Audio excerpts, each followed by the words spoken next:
Thank you very much for your patience, everyone. All right, so as our friends are joining us, once again, welcome back, ladies and gentlemen. Hope you had an enjoyable break. Now, so the first panel for today, insights on youth engagement and education in museums.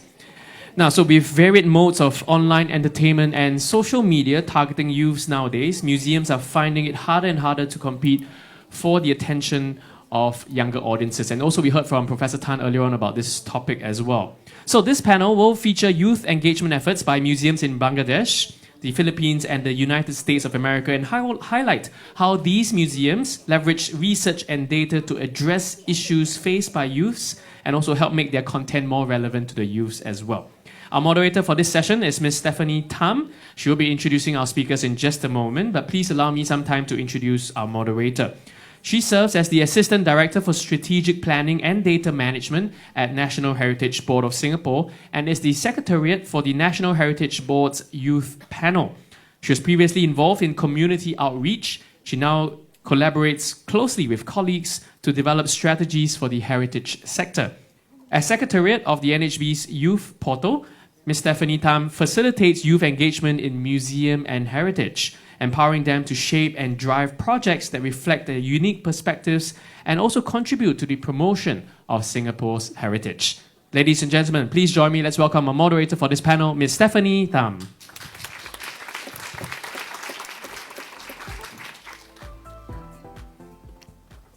Testing? Yes. Thank you, everyone. A very good morning to everyone. It's my honor to open the symposium's very first session. So I'm delighted to introduce our first speaker, Michelle Smith. Michelle is the CEO of Museum of Pop Culture, MoPop for short, known for her mission-focused leadership in the non-profit sector, emphasizing business development, operations, and finance. Her approach prioritizes diversity, equity, inclusion, accessibility, and mentoring, advocating for the philanthropy's democratization through pop culture. Previously, as Chief Business and Financial Officer at Woodland Park Zoo, Michelle led the institution through the pandemic, achieving significant growth in revenue, events, and guest services with her dynamic strategy. So without further ado, please join me in welcoming Michelle on stage.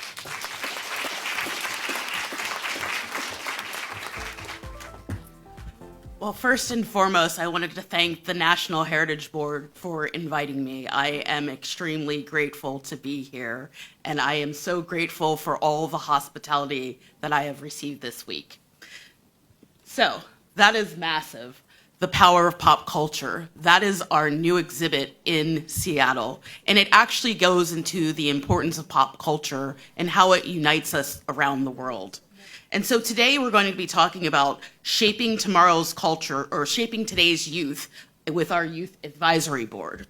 But in a world filled with division, I have faith that the unifying force of pop culture, whether it's a catchy song, a trendy fashion, a popular game, or a beloved fandom, the possibilities are endless. So, I will introduce you to MoPop and then talk about our Youth Advisory Board. We'll talk about the design and collaboration that we do, the additional outreach initiatives, and then I'll give a little bit of our closing remarks. But first, I wanted to introduce you to me. This is what I look like when my hair is not in humidity.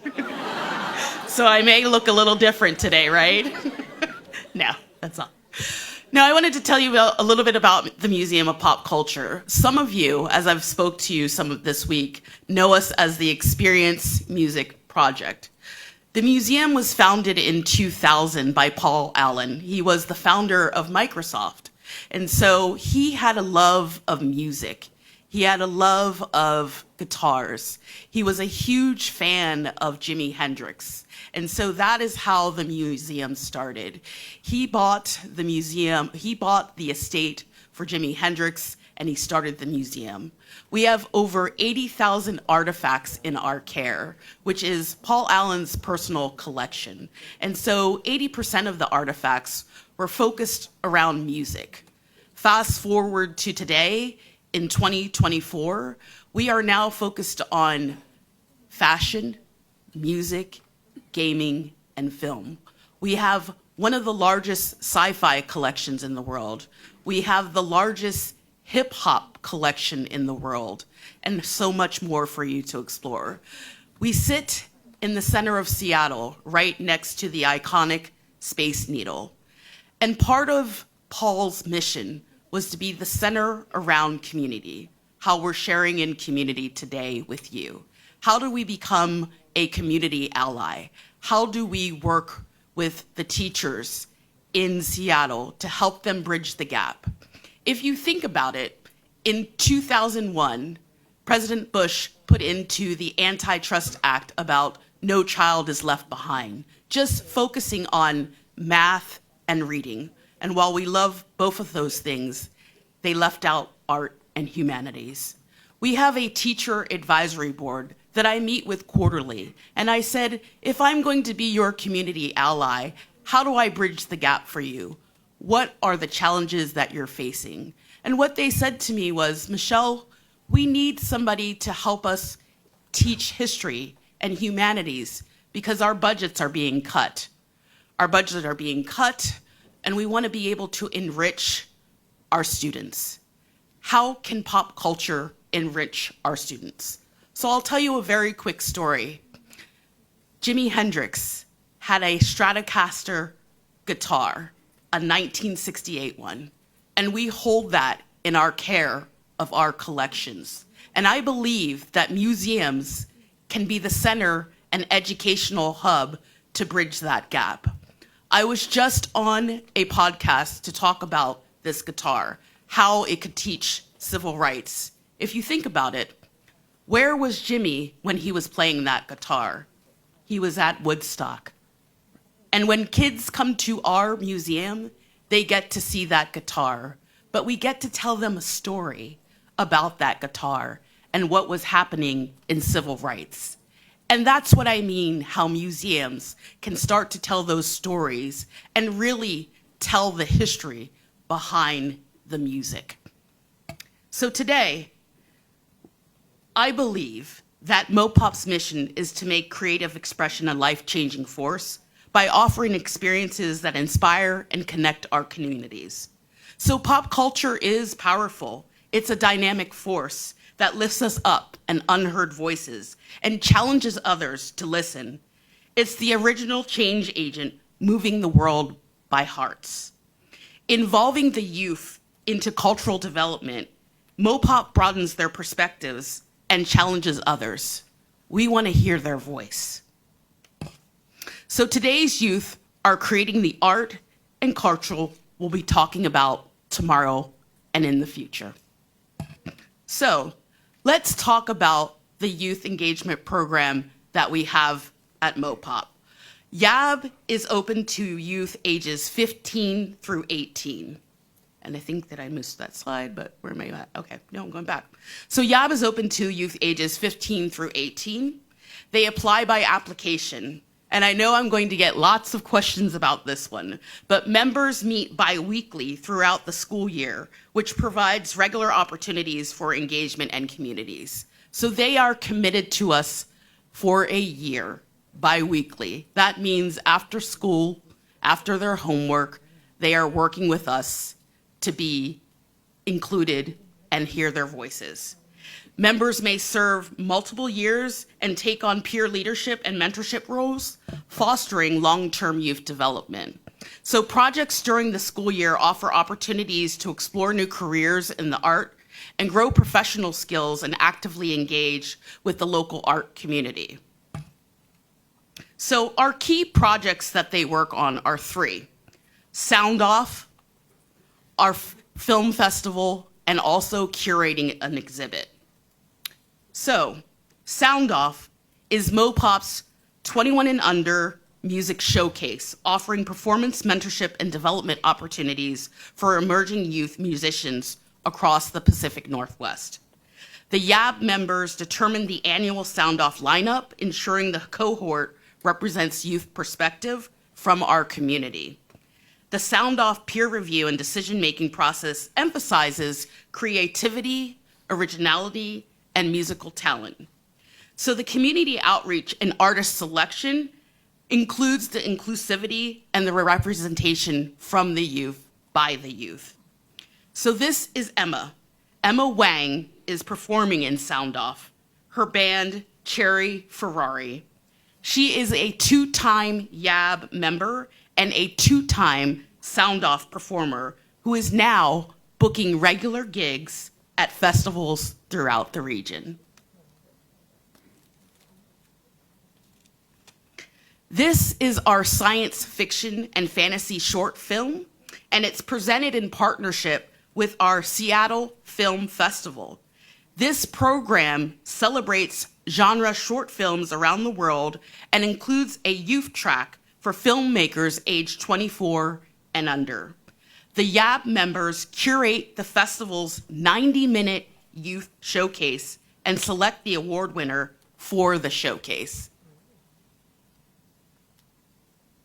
So throughout the year, the YAB members also work with MOPOP's curatorial collections and exhibits team to design and produce and install exhibits in the museum.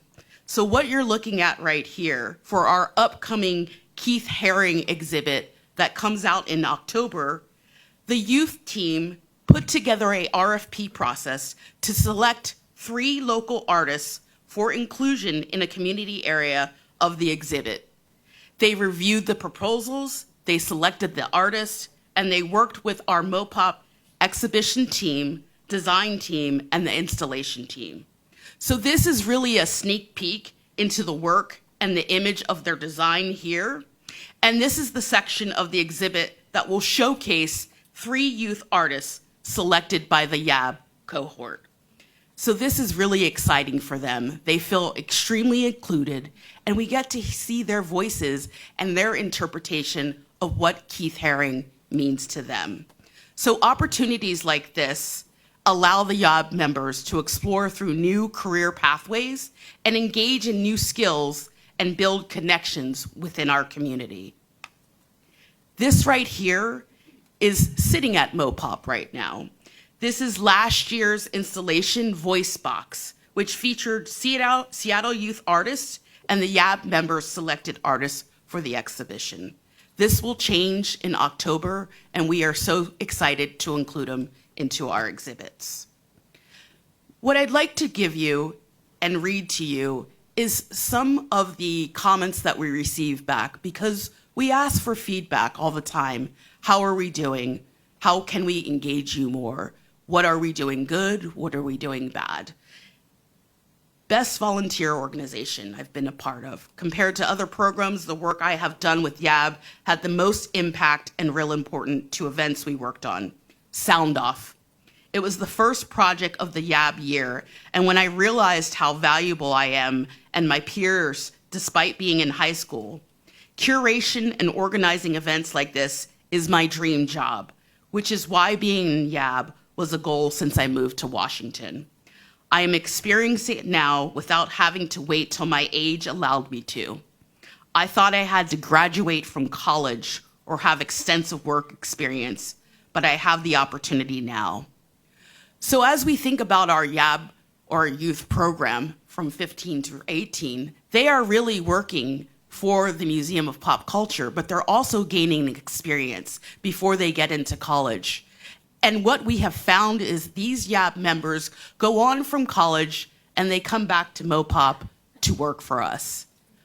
Our one curator has gone through the YAB program, and they are a full-time curator at the Museum of Pop Culture. So why is it important to collaborate with the youth and creation of our programming?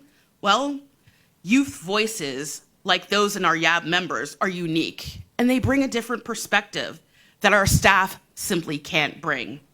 If we want to produce a program or critical thinking that we center those voices in, it is critical to have that planning in our process. So today's youth are not only consuming pop culture, but they are creating and they are informing what is to come. They are now creating the art, and they are creating the things that we will be talking about tomorrow. So spaces like YAB give us the opportunity to empower the youth, not just as consumers of pop culture, but as fans and creators and artists. So how do we do that? By amplifying their voices, providing the youth programs curated by youth, we amplify more perspectives and demonstrate that museums are spaces for all creative people. We ensure that we represent and we reflect diverse voices. We want them to walk away celebrating not just their peers, but their own role as creative individuals. So, one more quote that I'll leave you to read. It's really impactful. These are the feedback that we love to see. And let's talk about our future goals with the YAB program. As we know, funding is very important for us. The Museum of Pop Culture is self-funded. We receive no money from the government or federal funding. We operate on the tickets alone. And so for us, we look for partnerships, and donors look to fund these types of programs. Sponsors look to fund these types of programs. As we talk about coffee yesterday, Starbucks is one of our biggest funders that likes to support the youth. And we are working with them as we continue to expand our operating budgets to help further have a social impact and expand our youth programs. So what we're looking for in 2024 is to expand our leadership work for returning YAB members to offer a space for mentorship and growth. We want to increase their opportunities to engage with our staff across the organization. And we want to identify more ways for our voices to contribute to the exhibitions and programs through these expanded roles. So we want to continue to expand diversity of the YAB group to ensure representation from across all of Seattle. And so with some of the reflections is centering youth voices through this new generation of creators, we are encouraging all youth to see themselves as not just pop culture consumers, but artistic creators who are driving and influencing what's to come. So engagement with MoPop, staff introduces youth to new career opportunities and avenues for creative expression. Thank you very much.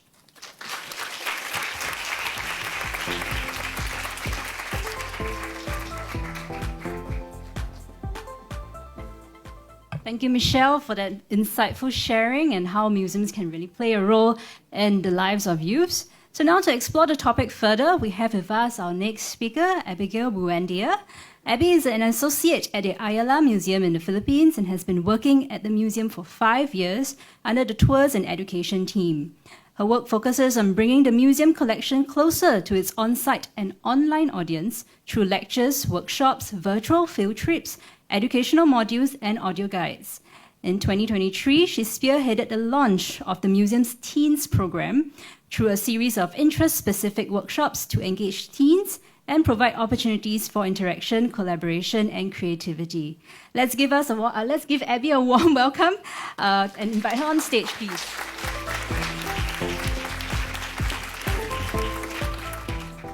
Thank you, Stephanie, and good morning, everyone. My name is Abby Buendia from the Ayala Museum, and I am delighted to join you all today to share about the Ayala Museum's Teens program. But I'd like to start by saying thank you to the National Heritage Board, the Museum Roundtable, ICOM Singapore, our keynote speakers, my fellow presenters, everyone I've had the chance to talk to from different museums and institutions this week. Thank you very much for the invitation, the accommodation, the conversations, and most importantly, the inspiration.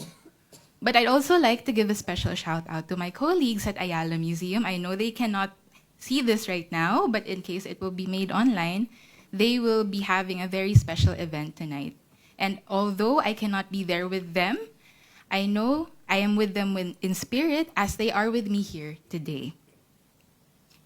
Okay, so to go on with my presentation, it will be divided into 4 parts that are also reflective of the stages that the program went through when it was launched last year. So let me introduce to you Ayala Museum. Unlike a lot of museums and cultural institutions here in Singapore, we are not government funded. We are a private institution that is managed by Ayala Foundation that is part of the conglomerate of the Ayala Group of companies. For almost 50 years, Ayala Museum has been eliciting pride in what is uniquely Filipino through many ways. Our exhibitions focus on pre-colonial artifacts from the 10th to 13th century that show the pre-existing, sophisticated, and structured society of our ancestors through gold, textiles, and ceramics that all make up our permanent collection. We also provide a visual look into Philippine history through 60 dioramas that select events from 700,000 years ago until post-World War II. And as an art museum, we also have a collection of fine art holdings from distinguished Filipino artists. Our educational program, then, are created to enhance engagement with our exhibitions. And we do this through different tours, whether guided of small tours or facilitated school tours, lectures on art and history appreciation, and workshops that are often divided into the age group that it is targeting. In creating these programs, it was very important for us to be mindful of our audience, and that is why tracking visitor demographics is helpful in making us aware which age groups we need to engage with more. Thus, this affects our programming by a lot. In 2022, as we see here, children, teens, and seniors make up our lowest demographic. It's important to note here that 2022 was the first year that the museum was fully operational again for 1 full year after closing down in 2019 to be renovated and only opening in December of 2021. As part of the museum safety protocols, only fully vaccinated individuals were allowed entry. By this time, the rollout of vaccines were not yet offered to children and were only beginning to be rolled out for teens 14 to 17 years old.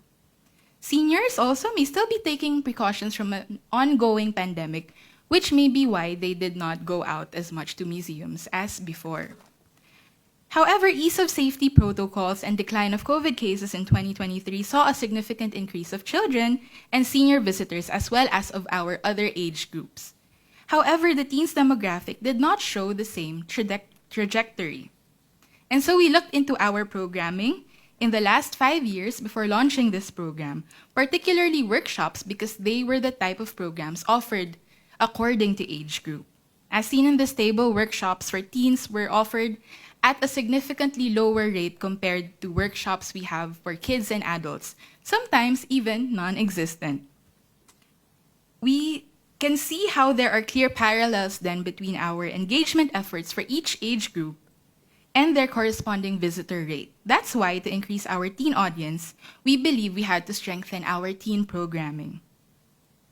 2023 was a great year to do this because we were celebrating the 125th year of Philippine independence from Spain, and the museum took part in this commemoration by opening the Splendor Juan Luna Painter as Hero exhibition. I know a lot of people here that I've met over the week have flown to the Philippines to personally see this exhibition, so I'm very thankful for that. But what makes it special? In this exhibition, we showcase the Himen o Jimene, the long-lost masterpiece of famous Filipino painter Juan Luna, and unveiled it to the public for the first time after more than 130 years. This painting is considered the holy grail of Philippine art because it was awarded the Bronze Medal of Merit in the 1889 Paris World Exposition, an achievement that contributed to Luna's breakthrough in the European art scene during a time when the Philippines was not even independent yet.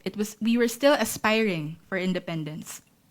Hence, the exhibition showcased not only a long-lost masterpiece, but also how art can contribute to nation building and affirm the greatness of Filipinos then and now. This was a very timely theme for the commemoration of our 125th year of independence. But with such a grand narrative, how can we make this relatable to teens? For us, this was possible by translating it into a program that will make them realize that these achievements of Filipinos from the past, this legacy of greatness, is still attainable today regardless of age groups. And so with the compelling exhibition narrative, an exhibition anchor, planning for the Teens program really began in June of 2023 with a program that we call Teens Art the Moment, Growing Up and Breaking Through. So it will focus on the themes of growing up and making your own breakthroughs.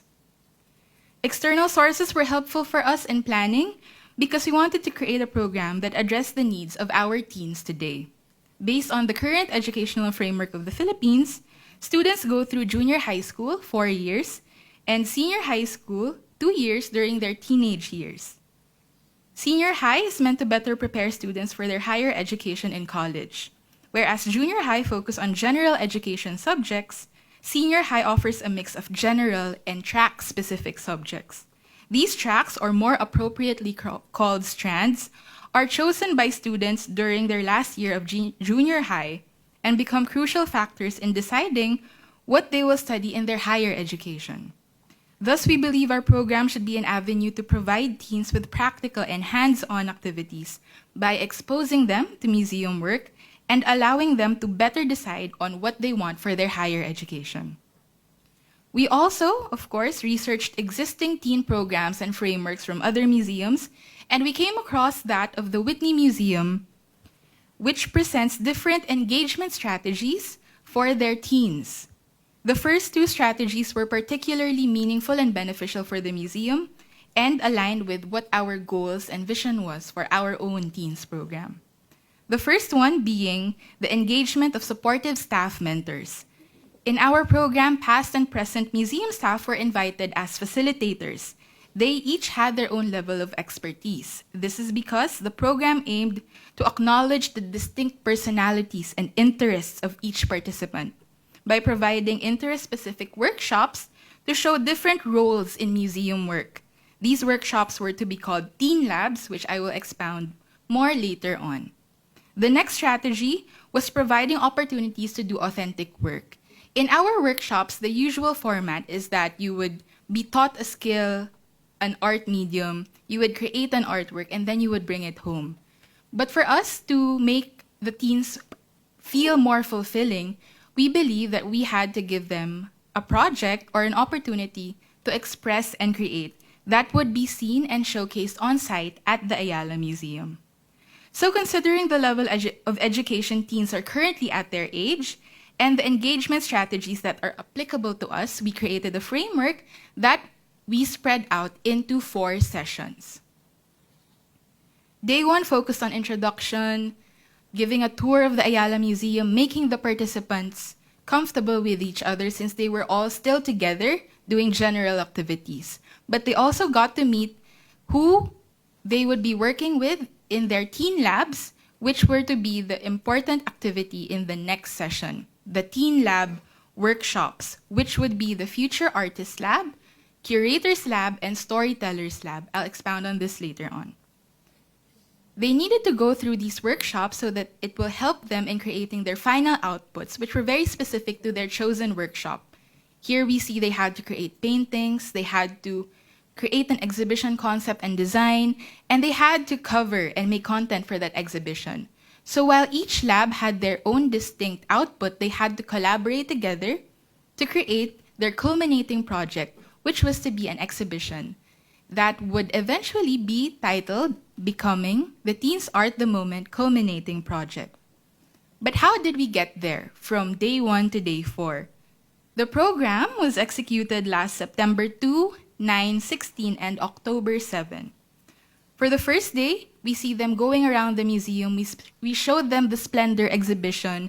We highlighted the themes of breaking through in your own way, like what Luna did in the European art scene through his art. And we really wanted them to be comfortable with each other because for the second day, they were already divided according to their chosen teen lab workshops and had their respective sessions. The museum's renovation in 2019 was beneficial here as more event spaces were constructed, which allowed us to hold teen labs in 3 different areas around the museum. The Future Artist Lab participants joined a basic oil painting workshop taught by artist and former museum staff Carla Gamalinda. They were taught basic oil painting principles and techniques following the style of Juan Luna, and they were given a demo on how to create their final output, which was to be self-portraits because we wanted to see them portray or depict how they saw themselves through artworks. For the Future Curators Lab, Senior Museum Curator Kenneth Esguerra and Senior Manager for Exhibitions and Collections April Tiham helped participants understand the practice of managing exhibitions through an art handling and exhibition managing workshop. Hands-on activities allowed the participants to experience measuring, installing, and even packing artworks. For the Future Storytellers Lab, current and former marketing staffers Monica Fernandez and Jay Ente showed different ways that we can tell the museum story through content. This is specifically through writing, video taking, and editing.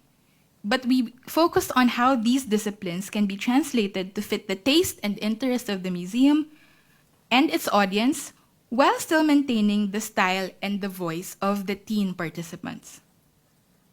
The teen labs highlighted the individualism of each participant since they had the freedom to choose which one they wanted to join.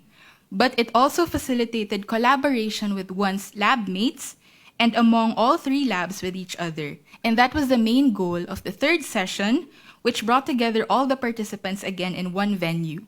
Although there were stations in the venue where each group had to create their designated activities, there was also a huddle area in the middle where everyone can come together and collaborate and update each other about the status of what they were currently doing.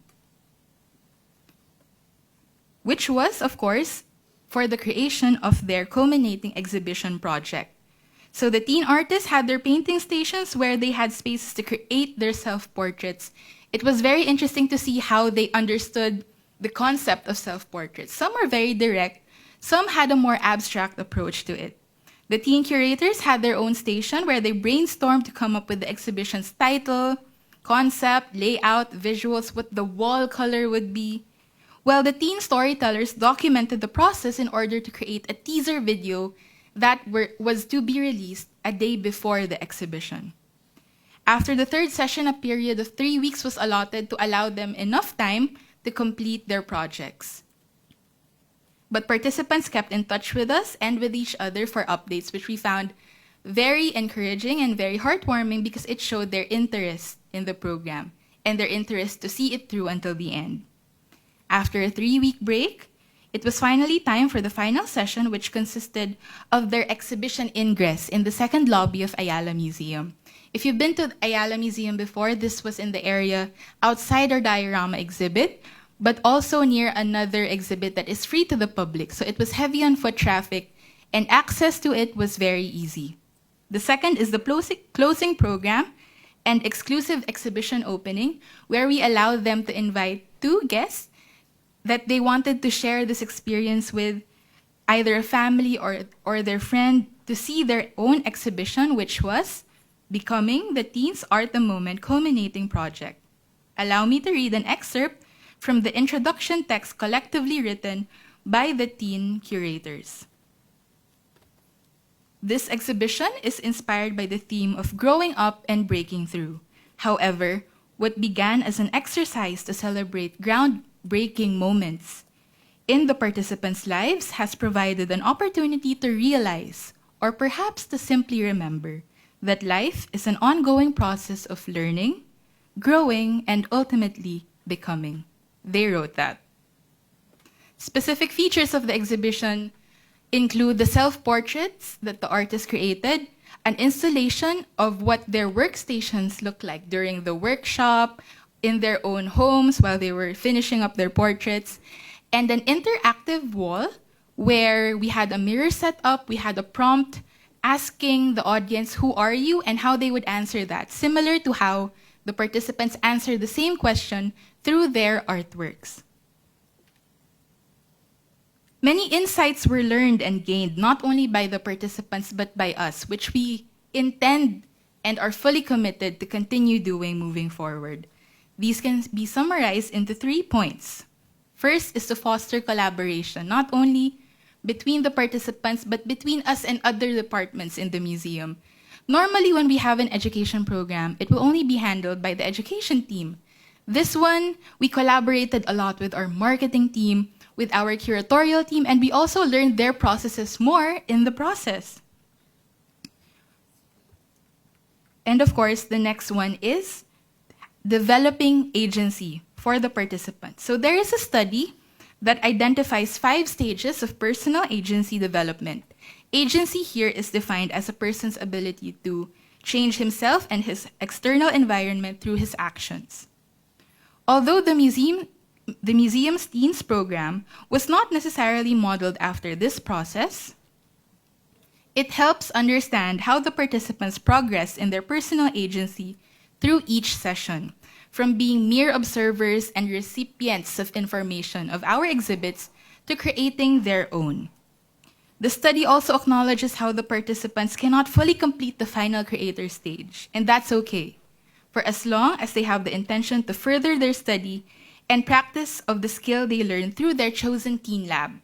And that's why it was important for the museum to sustain engagement. And since the end of the teens program, there has been a significant increase in the museum's teen engagement efforts, which include the creation of a teens membership, which would allow teens to visit the museum for free for a number of times, valid for 1 year, and give them discounts to our lectures and workshops. The program participants were the inaugural members of this membership, which was launched in October 2023 during their final day. Next is the launch of the Teen Circle Hangouts last April 2024, so just last month.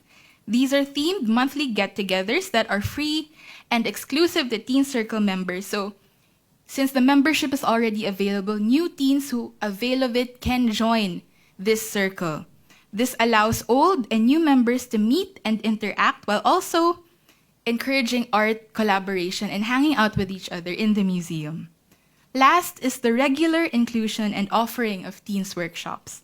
If you remember the table I showed earlier, the frequency of teen workshops offered back then were significantly lowered compared to that for kids and adults.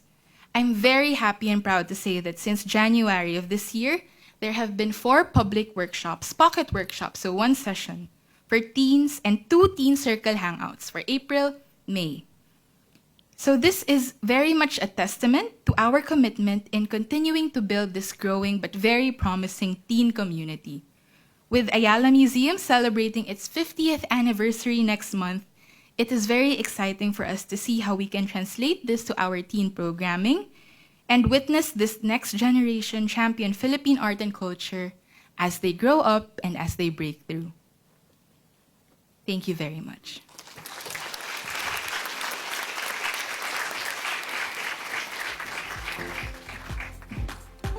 Thank you, Abby, for sharing about the museum's efforts towards engaging teens. So now let's move on to our final speaker for this panel, Hasibu, who joins us today all the way from Bangladesh. Hasibu Haq Imon is a young museum professional passionate about youth engagement and digital accessibility. By representing the Liberation War Museum, he's revolutionized how youth interact with history, focusing on making the Bangladesh Liberation War struggle accessible, including through digitalization. With a deep interest in integrating research and technology, Hasibu aims to represent the rich history, heritage, and culture of Bangladesh in the global community. With a background in law and currently pursuing a master's in development studies, Hasibu is most keen to contribute more to the museum sector. So while Hasibu is not able to be here with us in person, he has pre-recorded his presentation for us, and we'll watch that now, and then Hasibu will join us live during the Q&A segment. So tech crew, over to you, please.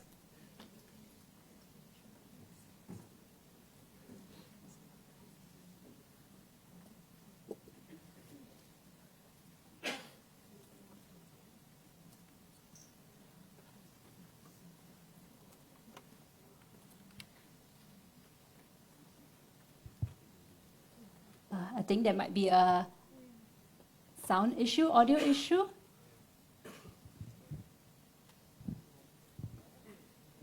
Hello everyone, this is Hasibul Haq Imon from the Liberation War Museum, Bangladesh.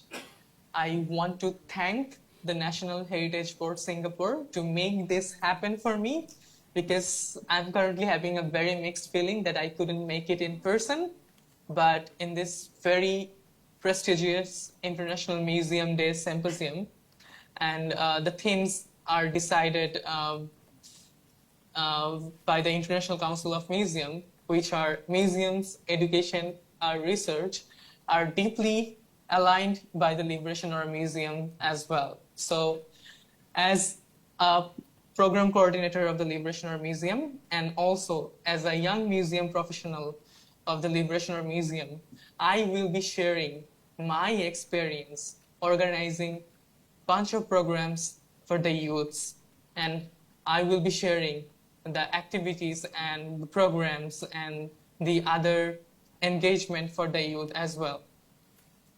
So let's take a look the statistics. Currently in Bangladesh, we have more than 45 million youths, which is more than 25% of the whole population. So to engage and to utilize the time of this youth in a productive way, we're organizing a lot of programs such as international conferences, international film festival, other national programs, and other international workshops, educational programs, and this is a very known platform for the researchers of youth of Bangladesh as well. So this is a very research-driven platform from young scholars of Bangladesh as well. So this is the Liberation War Museum. Liberation War Museum has 4 galleries. It has one temporary gallery for exhibitions, and these exhibitions are collaborations sometimes, and other international organizations, embassies also use our premise for organizing such of programs as well. We do also have an auditorium and a seminar room, an amphitheater, and a very wide and open space to organize programs. So let's take a look at the Liberation War Museum visually.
So thank you for watching this clip. This clip also recorded and actually done by a group of youths. They actually volunteered for this project. So right now I will be sharing the experience of mobile museum as well. So apart from the physical museum, we do have two mobile bus, and this mobile bus are usually called mobile museum, and this is for uh, the students around the nations. As you can see, it has actually providing the display of history and culture, and it is sharing the struggle of the liberation war as well to the youth and the future of these nations. So till this date, we have so far covered around 3 times, uh, um, traveling the whole nation with these two mobile museums. So by that, we actually included a lot of youth students in terms of engaging through our outreach program. This is a very signature festival organized by the Liberation War Museum annually. We call it Muktir Utsav, which is Freedom Festival. It is celebrated and organized in the University of Dhaka premise, and it has a very youthful connections because it has a lot of program organized for them. We do have lottery and oath taking ceremony, also a cultural ceremony as well, followed by youth rock concert is there as well for this youthful event. This is also another wonderful involvement and engagement of youth with the Liberation War Museum. As you can see, students from University of Development Alternative annually, the 22nd of March, they paint the whole streets overnight, and they are doing it more than a few years. And as you can see, there are musical instruments there. They sing and they do paintings in the street, and this is a very youthful moments for them. So this is a photograph after the painting in the streets in front of the Liberation War Museum. This is all done by the students. And this is also a very significant moment as well. We call it March of Youths. And this links with the community. And this is the source of strength for us. The genocide which has took place in 1971 and the struggles from 1952 to 1971 of Bengali people, these are portrayed through this march. So the several group of people from different communities participated in this march from the sunrises to sunset, and they explore different places around Dhaka, which as well as nearest to Dhaka as well. So this march are wholly incorporated the emotions and the sense of national freedom and the struggles of Bangladesh. So we can also remember this because the speech by the father of the nation also recognized by the UNESCO, and it is organized yearly by the Liberation War Museum in terms of organizing these sort of programs, drawing competitions for the youths and children. And this is the International Museum Day 2022. We incorporated virtual museum experience for the students and for the youths. those important and recognized places in the heritage aspects were digitalized, and it was a wonderful experience for the students to experience virtually and through VR. So this is Freedom Festivals of 2023, and it is a rock concert. So I'll be sharing some moments from this concert.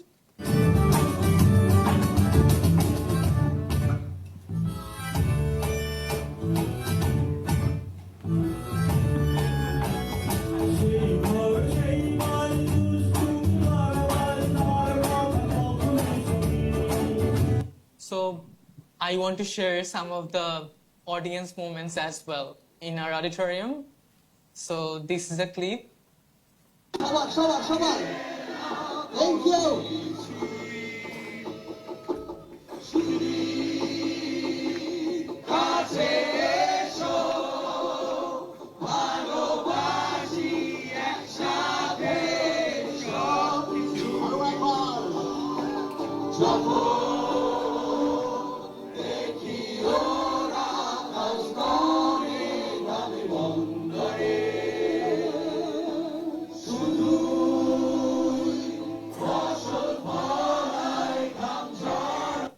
So this is how we are trying to involve youth through different sort of rock concerts as well in the Liberation War Museum. And this is one of the other examples which was organized in the evening in the amphitheater.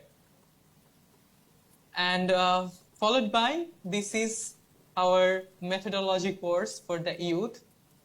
And we do offer fellowship, and by the fellowship, we do help them financially and publishing their papers, and also incorporate in different sort of international conferences. And this is one of the examples of the winter schools organized by the Center for the Study of Genocide and Justice from the Liberation War Museum. As you can see, this is a very youthful participants there. And our participants, our fellows from the center, actually exploring Cambodia, representing the Liberation War Museum. There are some participants as well as from Cambodia and other nation as well. So, and this is a program, the closing ceremony of the 8th International Conference. And as you can see, we are a place where we ensuring equal participants for the indigenous people of the nation as well. So finally, I'll be sharing the conclusion of the whole aspect of the Liberation War Museum in terms of engaging youth. So as you can see, we are trying to engage youth in a very interactive manner. We are providing them a space to share their opinions, and we are sharing this space to engage the youth with education on ideologies of 1971, as well as we are empowering them through different sort of programs and activities. And for an example, as a program coordinator, I actually joined Liberation War Museum as a volunteer back in 2018, and followed by after COVID, I started working in the Liberation War Museum as a program coordinator. Because Liberation War Museum ensures those programs should be organized for the youth by the youth. So therefore, I can say that this platform, the Liberation War Museum, a platform for young change makers, and this Liberation War Museum working through education, research, and this organic engagement, which you have seen, and I hope we can keep this experience shared with all of us and get involved so that we can collaborate and make a more fruitful place for the youth of today. Thank you so much for your time, and thank you so much for experiencing our online presentation. This is a great privilege to be here, although I'm not in person, but thank you so much. Thank you to all three speakers. So now we'll go on into the question and answer. We'll be taking questions from the floor. If you do have a question, please raise your hand and the mic will come to you. There's also another channel to put in your questions, and that is Pigeonhole. So the QR code was flashed earlier. I do not know whether the tech crew may want to flash it again. Yes. Although Hasibu's, if we could move him a little bit away so that he doesn't block the QR code, that would be great. But yeah, so there are two channels. So please feel free to pen your questions. I just maybe want to start to get the ball rolling. I think the presentations have been really insightful from all three panel speakers. I think one thing that strikes me is that youth is certainly not a monolithic group.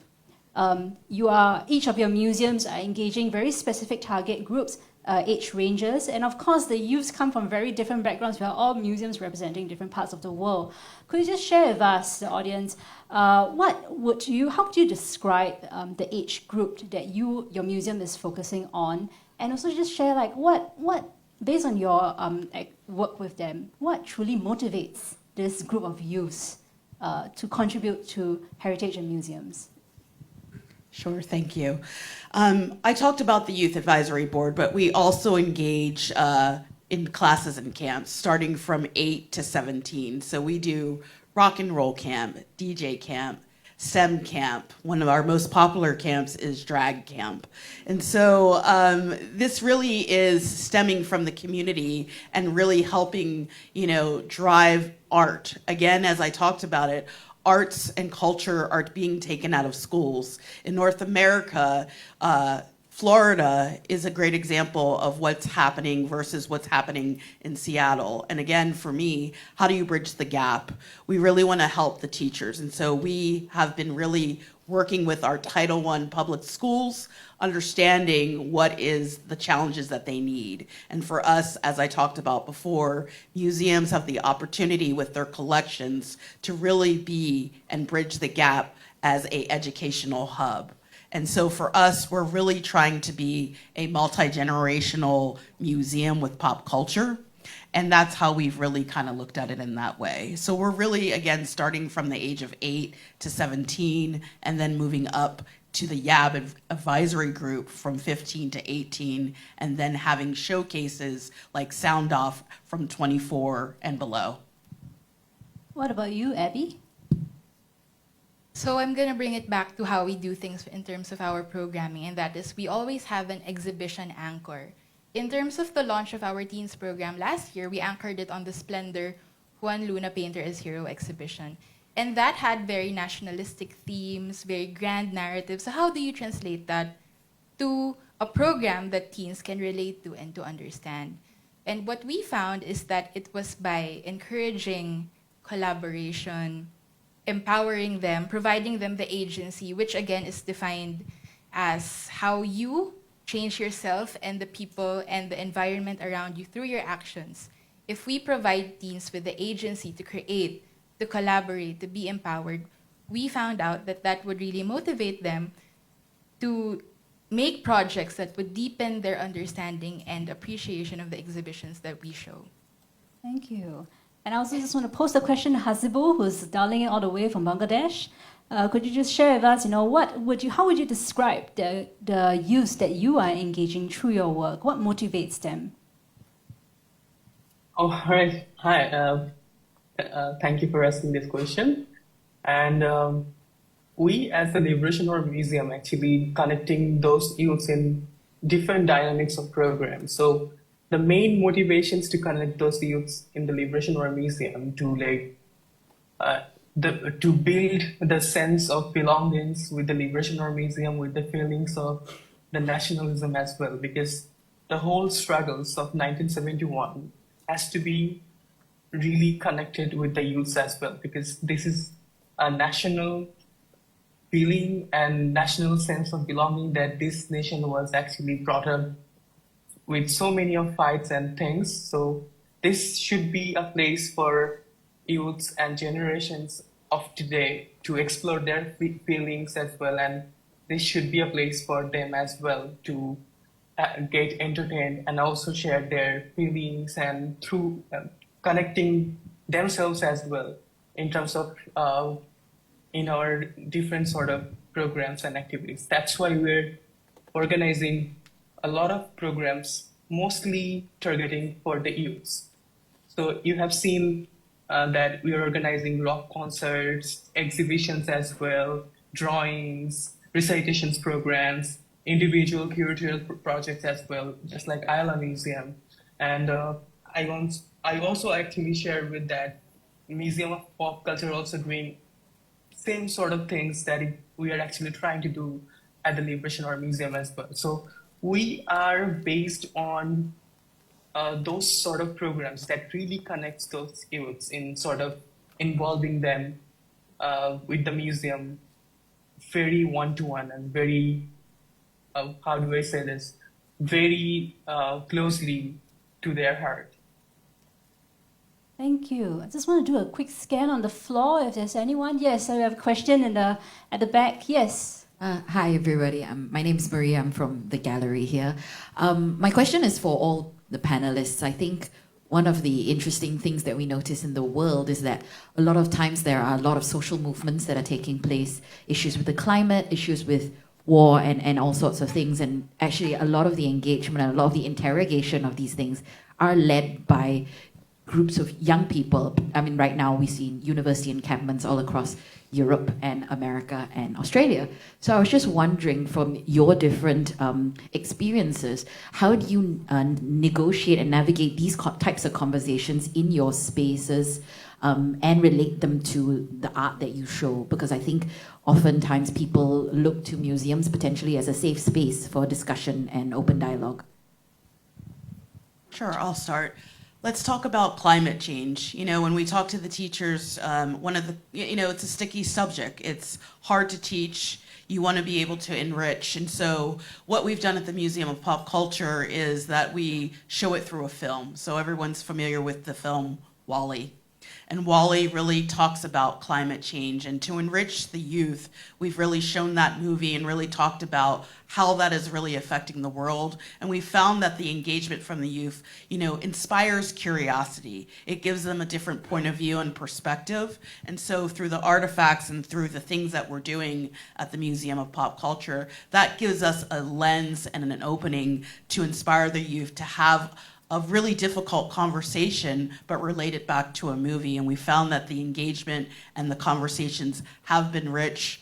We use the word psychological safety at the Museum of Pop Culture, so a safe space to have different perspectives and maybe engage and maybe invite you to go read a different book on climate change or learn something about recycling and different types of things. And I think that we have that, again, back to what I said, how museums can be that educational hub by using their artifacts to tell those types of stories and open up those different types of conversations for hard topics like you just described. For Ayala Museum, I guess the social movement that we really focused on for our Teens program last year was the topic of independence and nation building, since that was the theme of the exhibition Anchor. And we were lucky that we had a very compelling theme that we could anchor on as we launched our program. So in the theme of independence, how do we make teens relate to that when they lived decades after we aspired for independence, right? And that's what also the exhibition highlights, is how art can inspire nation building and affirm Filipino greatness. But then how do we connect that Filipino greatness to them? How do we make them feel that they are part of that legacy? So the first session of our four-day teens program, we took them on a tour around all the galleries in the museum, not just the Splendor exhibit.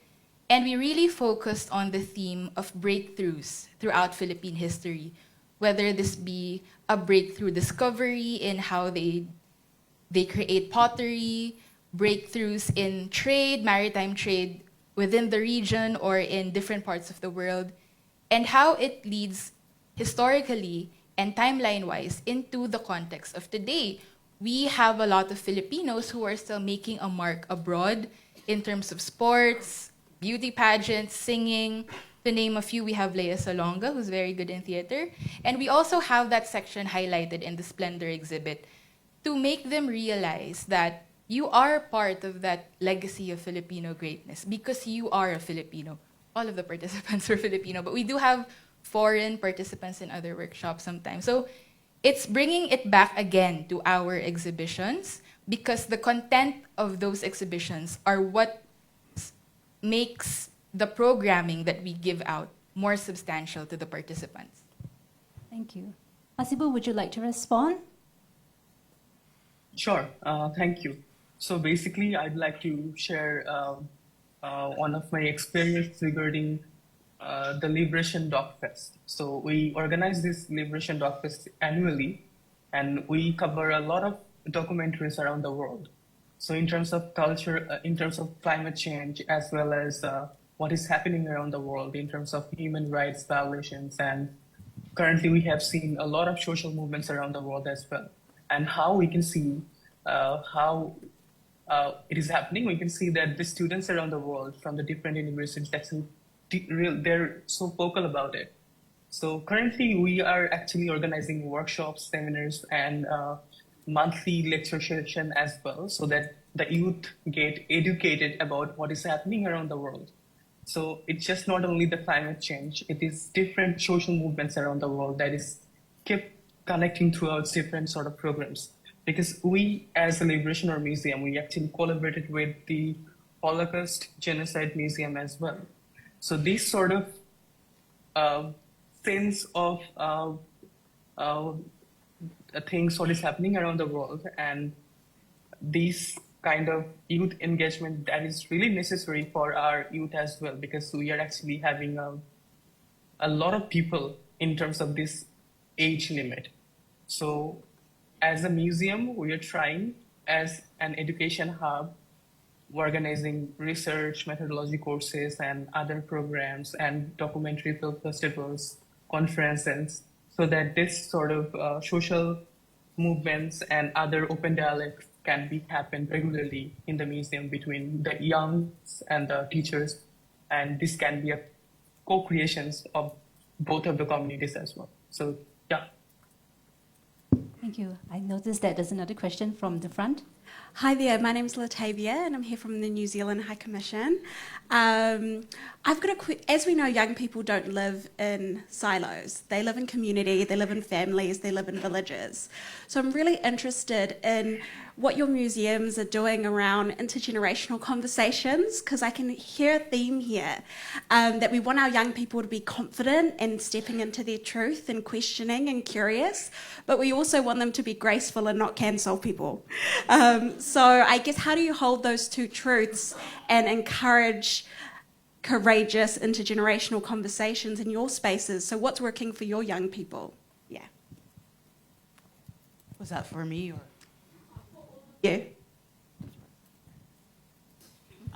I'll start. I mean, it's a hard question, to have that, not getting canceled. People ask me, to make statements about pop culture all the time. And I think that we try to say that we have this safe space to offer dialogue and conversation and have different perspectives, and again, as I said, I talk about psychological safety. Part of our core tenets of my organization is that we are going to be focused on activism, and we are going to take a point of view, but we also want to have people have their own perspectives. That's in the DNA of my strategic and operational plan, being activism, focusing on the communities that we are serving and the marginalized communities, looking at what's going on in the world. The communities that we serve in Seattle are the BIPOC community, the LGBT+, as well as the Asian American community. And that's what we are really proud to talk about within our organization. So we don't shy away from the conversations. We talk about the education around it, how you're feeling. And as I've spoken about it, we say that we have empathy, but we also take the accountability to educate around it. And I think that's just, having that open dialogue. There's no wrong or right answer for us at the museum. If it sparks or ignites a conversation for a different perspective, that's what we want you to do. When you're walking through my museum and you're seeing me talk about Black Lives Matter, or you're seeing me talk about civil rights, we want you to engage and maybe have that multi-generational conversation with your family and say what was happening at that time when you were growing up, so that you can have those conversations over a meal and spark more learnings. I think for us, yes, having an open dialogue is very important.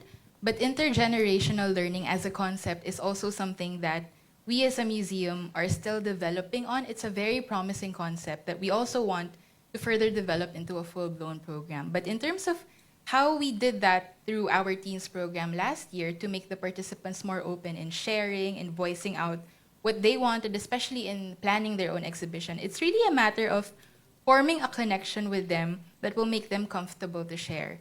If you see the facilitators that we invited for the program, they were a mix of our senior exhibition manager, senior curator, but also younger people from the marketing team. And we believe that it was very important for the participants to be comfortable with them, because for you to learn better, you also want to understand the person teaching you, right? It helps you understand and appreciate the information you are being given.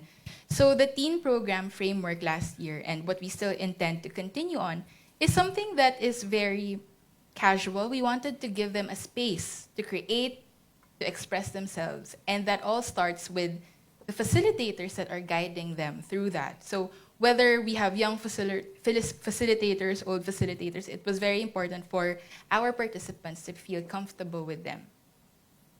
Hasibu, would you like to share your perspective? Sure. So in terms of addressing this very interesting aspect, that is generational conversations.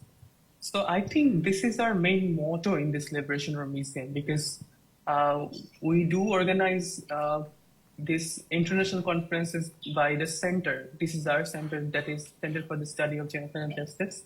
And also we have another center that is Film Center as well. So this sort of center actually organizing workshops for the youth filmmakers. And we do have also a program that is called Exposition of Young Film Talents, where we actually call for projects for the young filmmakers, young storyteller, and they come to the museum and develop their projects and develop their cinema and films as well. And also in the International Conference for Youth, they get to publish their works in sort of publication supports, and they can share their ideas and their perspectives in terms of how they can involve in the policy making, and how this Liberation War Museum can be a place for both youth and the policymakers. So in terms of addressing these generational conversations and how we are doing it, this is very relevant in terms of our activities and programs that we are organizing at the Liberation War Museum. Thank you. So I just want to turn our attention to the questions in Pigeonhole. A question for Michelle, actually. Michelle, does your museum have staff overseeing or even steering the YAB projects to ensure they stay aligned to your museum's mission and vision? Would you like to comment on that? Sure. No, that's a great question.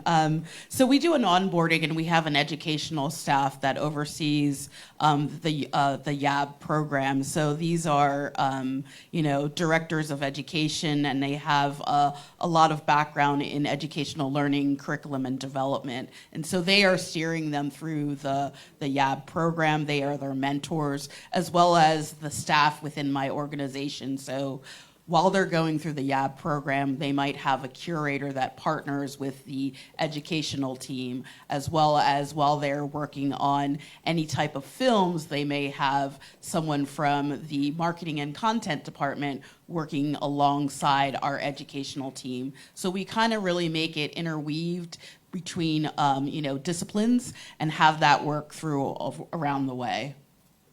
Yeah, and I think a very related question is one for Abigail. So the 4-day program is interesting, but involves many departments, just like what you have just mentioned. So was it difficult to involve other departments? How do you get them to be more involved? I love this question because it allows me to boast of how supportive and amazing the Ayala Museum team is. I know some of you here have met people from the curatorial team when they would visit here or you would visit the Philippines. And I can personally attest that we are part of a museum that is very supportive of each other. It was not hard at all to involve them. In fact, it was like a no-brainer when I asked or invited them to participate. We had our senior curator, Sir Kenneth Esguerra, our senior exhibitions manager, Ms. April Tiham, members, past and present members of our marketing team, Monica and Jay, and past member of the museum education team who is now an artist. It wasn't hard to involve them because they understood that this is a very important program. A lot of them been in the museum for a long time. A lot of them are educators. So they understand the need that we had to engage this group of people. So it's only a testament to how lucky we are in the museum to be surrounded by very supportive staff mentors. And that's why we in the education team learned also in the process of creating the program on how they worked, because they demoed how they created content, how they would wrap artifacts, something that I never even saw them do before. So it was during this process that I personally had a glimpse of how important and essential their works were. Sounds like a very collaborative environment. It is. So shout out to the Ayala Museum team if this will be shown online soon. Something that other museums should also try to emulate. Okay, another question, another top voted question on Pigeonhole is how do you reach out to teens and ensure that they are sustained active participants? It seems that, it's a comment about Singapore, it seems that Singapore teens are too busy studying and having mandatory activities after school. So is there tips that you could suggest and share with us how to hold teens' attention? Perhaps it's easy to capture them at the start, but to sustain for a long program, is it something to do with the content or it could be the systems, the partnerships? I'll start because I think I've been asked this question all week long of this when I've been talking about the YAB program, because it's a year-long program and it's a commitment that is bi-weekly. We've been doing this for 24 years. So what I would say to anyone starting here is grace sets the pace. And so, we've gone through several iterations of working with the teen program and really failing and then restarting and really moving forward. But what we say is that there's a commitment, and how we do it, we onboard them like they are an employee of the Museum of Pop Culture. So that gets them a sense of belonging and pride. We include them in our celebrations. So every opening and closing, I have a youth artist, or you'll see Emma, that's on stage while we do those things. So including them in everything they do gives them the sense of belonging and loyalty and fandom, and really helps them move through the program of committing and being a loyal, youth program. So they are ingrained. They feel like they are a MoPop employee. We celebrate them. We celebrate when they, go through their graduations. We include them in our employees' celebrations. And so I think that's something that we've learned. But again, this is a 24-year-old program. And so we have, started, stopped, and listened and refined. And so that's what I would say is grace sets the pace, and it takes those times. And what we also do is that we sit down and we do an orientation with the parents and let them know that this is a commitment, and this is time, money, and valuable things that we're doing to help them move forward to pathways to employment, so that when they do come out of school, that they can move in and be a creator before they go into these museumology programs. And I think it's, working with the parents and then letting them know what the commitment is and saying this is a really serious thing, because you are taking up our time and we are running a business at the same time, but we want to really celebrate those new creators because we know that they are the future. So I think it's those both things, is ingraining them and really doing that as an onboarding process to your own organization. Abby, do you have anything to share? There are many similarities with how we also do things. One is involving the teens in the discussion, the planning, and being open to parents. It's very important. Being open to parents, having a good relationship with them, especially because a lot of our programs are paid and ticketed, and at the end of the day, they're the ones who pay for their teens to join. But also, it was very interesting because, as I mentioned in my presentation, we gave the teen participants from last year free membership to the museum. They were the inaugural members. And when we were conceptualizing the Teen Circle Hangouts, we actually invited them back and had like a very casual focus group discussion where we asked them, what activities do you want to do? Who do you want to meet? What kind of artworks do you want to see? What kind of snacks do you want to serve? Teens love to snack. A lot of our budget goes into what their snacks would be in each session. But again, involving them in the discussion makes them feel more belonging to a community, and that's what we're really trying to do and achieve, to build a museum teen community where they can regularly meet and be inspired and become champions of art and culture as they grow up. Asibu, what about you? Thank you. So I think this is a very interesting question as well, and there is a lot of similarities as well. But I want to share something that might be helpful. This is our experience. We do collaborate with the schools and the universities as well. As you can see, we have 2 mobile museums, which are for the students from around the nations. And also, we do collaborate the students from different schools with a program called Outreach Program, also as a reach out program as well.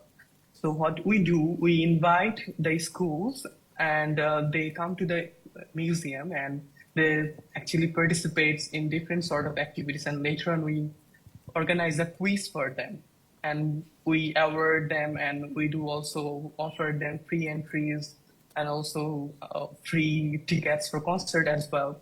And this is, I think, that really attracts them, and this is how we also do collaborate with multiple schools and colleges, and this is how they get a space and they start to build a conversation with the other institutions as well. So we, as a space at the Liberation War Museum, we do actually organize different sort of cultural programs for the students, those are teens as well. So they get to actually organize their programs in terms of how they want to, just like Abigail mentioned, that they really love the snacks things, and as well as they also do have this kind of attraction and attachment of the museum, that they are having a space for them, and they actually organizing very sort of programs by them for them. Thank you. All right, another question from Pigeonhole, and I think because we all belong to organizations, there has to be some way we track our success. What is our desired output? Would you like to share, 3 of you, share about, how do you measure the success of your initiatives? Are there any quantitative metrics? I also like to add, are there any qualitative metrics, looking in your youth work? For us, we measure everything that we do at the Museum of Pop Culture. We look at everything through outcomes, and we really, when we start to map out a program, we say, who is the audience that we are trying to, to engage? What is the social impact that we're trying to do? And what is the problem that we are trying to solve? So we do everything through measurement. So focus groups, through surveys, feedback. Again, the co-creation really helps us make successful programs. For us, our goals, again, go back to our strategic and operational plan, being a community ally, and how many people are coming to the program. If we're doing a program of 20, what does that look like in 3 years? If we're doing a program of 50, what does that look like in 3 years? How do we engage? But also, how do we engage the corporations and the communities around us to participate in that? And so we really sometimes work in partnership with other corporations, but we measure everything from the beginning of the program, how everybody felt, to the end of the program, and then say, let's debrief and talk about what are the next things that we need to do. So always getting that feedback and always measuring. Abby? For us, surveys are also very important to gather data on their feedback. At the end of every program, we send them a survey, and the format of the questions are always, how did you feel in this way, in this category before the program, then after the program? And then they have to rate that on a scale of 1 to 5. So it helps us see if there was any impact, if there was any change, whether it increased or decreased their interest in learning about Philippine history and culture, whether it stayed the same, and how that means we have to adjust or improve our programming. But also, it's very heartwarming because personally, I am the one who coordinates with the parents of the teens. And it always makes me happy when they text me and they say, thank you for letting this girl join this program because she really needs to express herself at this age. Or another mom texted me at the end of the program or the exhibition opening that they had last year that, thank you for allowing my daughter to help in curating the exhibition. She really wants to work in a museum in the future. I've had one other participant randomly email me a few months ago asking if I can be her reference in her CV. So that really tells you or gives you an idea of how you've made an impact in their life. Also, of course, if they keep coming back for our teen hangouts, if we see them use their membership for their free visits to the museum. So these are ways that we use programming and surveys to measure the impact of our programs. Hasibu, what about you? How do you measure success of your initiatives? Thank you. So we do have a comment box and feedback box in the museum. So they can also put their feedbacks anonymously, and also there is an online feedback form as well.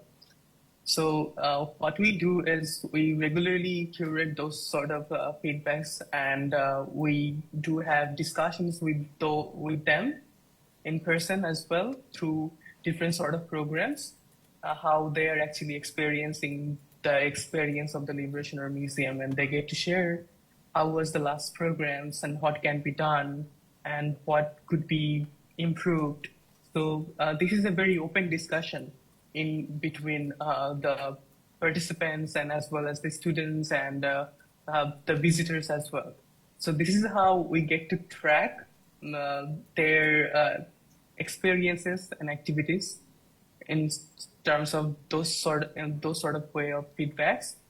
And after that, we actually sometimes face different sort of issues as well. We get to address them. But mostly, I am, as a program coordinator, I can say that most of the programs are pretty much very aligned to the participants, and they're very connected to those programs. So in terms of the measure of such success, this is very difficult to say this program was 100% successful. But we get to know that is how we can do this better. And this is how we keep trying to do this better in a way how we can do more successful as well as how that can be more improved. Thank you. So it seems that success could be in very varied ways, from the effectiveness of the program, but also to the jobs, or even to where the youth is identifying themselves and finding their own personal identity. We have time for one last question. I just want to cast my eyes to the floor. If there's anyone in the audience have a question. If not, we'll take one last question from Pigeonhole. So this question is on inclusivity.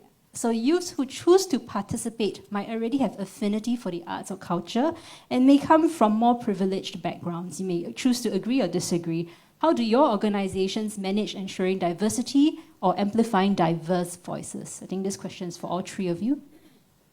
Yeah, I mean, I think, again, it's just a part of our DNA that we are in an inclusive space and that we welcome all and all different perspectives. I think we start that from the onboarding process. It's in everything that we do. It's in my employees' goals. It's who we want to be. It's who we come out with our narrative to talk about. We really want to make sure that we are a multi-generational organization that really opens that space for all. We work with community partners from all different aspects, and we incorporate that into our food, our beverage, our retail, the entire customer journey when you walk into the Museum of Pop Culture. If you are not putting those marginalized voices or those backgrounds in your space, you will never have those guests come to you. You'll never have those groups come to you. So we want to make sure that we include that in everything that we do. Thanks. Abby, what about you? Yeah, I think diversity is something we really wanted to value in creating the program, and that's why we came up with the Teen Labs, because although all our participants may be interested in the arts, I'm sure that they are interested in specific aspects of the arts. Some want to create art, some want to curate art, some want to make content surrounding that art. And that was something we acknowledged and ensured that we would reflect that in our programming. That's why as soon as you register for the teen program last year, you would be given the option to choose which teen lab you would join. And we call it Teen Lab because labs are essentially spaces for exploration, experimentation. You are exploring your interest to further develop it, to become a better skill that you hone that might be what you want to pursue further in your higher education. So we usually do art workshops, just art workshops. But for the teens program, it was very important for me to acknowledge that not all teens want to paint or to draw. There are other aspects of the arts that they can engage with more. And that's why we came up with different activities that they could choose, but at the end of it, they would still be able to collaborate with each other. So there's diversity in that, but they would also be able to unite for their own culminating project, which I think had a very good merit in the end of the program. Thanks. Hasibul, last comments on your organization and inclusivity, please. Thank you. So basically, in terms of inclusiveness, I think this is so important in terms of a museum, because it's a place for all, any sort of diverse people around the society. So I want to example one of the programs that is we celebrate on 21st of February every year. This is International Mother Language Day. And we have a direct connection establishing this day because this was our struggle in 1982. So in this day, Liberation War Museum organized different sort of cultural programs. That is actually this program connect those sort of people from different cultures, diverse community in terms of indigenous people as well. And those have different languages, different living standards, and as well as they're different in terms of the majoritarian policy. So what we do is we incorporate them in our programs, not only that program, in our many programs. So this is how we are actually connecting diverse voices in the museum. We do have also different sort of programs, and we also organize rock concert as well. This is also organized by those diverse community, marginalized community. They used to have their space to share their feelings, to share their culture in this Liberation War Museum. So we can easily say that Liberation War Museum is a place for inclusiveness for many people in our country. And yeah, that's it, I think. Thank you. All right, it comes to the end of the very first session. I would like you to please join me in giving a hand to Michelle, Abby, and Hasibu. Thank you very, very much. Clearly, youth engagement is increasingly like an art form, complex and diverse. I hate to be the barrier between us and lunch. I'll just hand over to the MC. Can we give Miss Stephanie Thum a big round of applause as well? Thank you very much. Can we invite our speakers for a photograph, please, at the front? Thank you very much. Yeah, just at this row. Not sure if Hasibu can join us virtually as well. All right, Hasibu, you're in the picture as well, so do smile, okay? All right, so thank you very much. Great perspectives from the US, from Bangladesh, as well as the Philippines as well. So big thank you, Miss Michelle Smith, Miss Abigail Buendia, Mr. Hasibu Haq, as well as our moderator, Miss Stephanie Tam. Can we give them a big round of applause, please? Thank you. Thank you, everyone. I got to say, fantastic perspectives, on youth all across the world as well, from the 3 countries and also a bit on Singapore as well. All right, so quick time check. The time now is about 1:05. Now, we will be breaking for lunch. We do have lunch prepared for all of you outside. We will resume in an hour. But can I first invite our speakers and our guests at the first row to please join us for lunch first, please? Thank you. The rest of our guests, thank you for your patience to give us a while.